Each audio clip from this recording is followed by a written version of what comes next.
আছে a এর মান শুধু a ইকুয়াল √5 প্লাস √3 হলে a প্লাস 1/a এর মান কত? যেহেতু এই জায়গায় a এর মান দেওয়া আছে, আমাদের বের করতে হবে কি 1/a এর মান। তাহলে আমরা প্রথম লিখব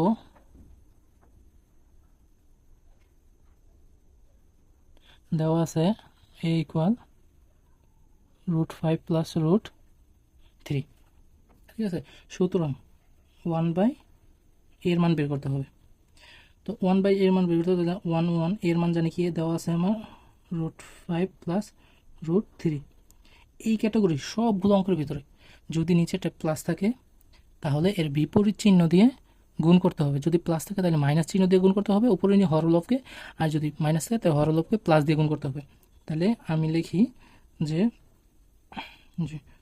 √5 মাইনাস √3, আর নিচে লিখি √5 প্লাস √3 ইন্টু √5 মাইনাস √3। নোট, অবশ্যই নোট দিয়ে দিবা যে হর ও লবকে √5 মাইনাস √3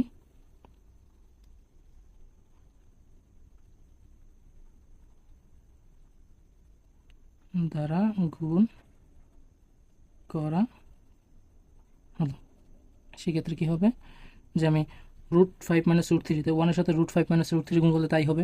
আর নিচে যেহেতু আমাদের √5 প্লাস √3 আছে তাই বসাইলাম, আর অতিরিক্ত গুণ করলাম কি √5 মাইনাস √3। তো উপরে যা আছে তা সেম থাকবে, √5 মাইনাস √3।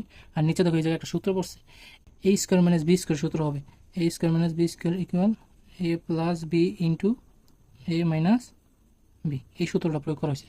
তাহলে a প্লাস, আমি এটা a ধরি, a plus b into a minus b, তাহলে বিপরীতে a square minus b square. তাহলে এই যে a আমি 5, তাহলে a square minus b square equal উপরে যা আছে তাই √5 মাইনাস √3, নিচে স্কোয়ার রুটে কাটা তাহলে 5, আর নিচে স্কোয়ার রুটে কাটা তাহলে -3, তাহলে ইকুয়াল √5 মাইনাস √3, 5-এর 2 বাদ দিলে, 5-এর 3 বাদ দিলে 2। তাই সুতরাং 1/a এর মান হলো √5 মাইনাস √3 ডিভাইডেড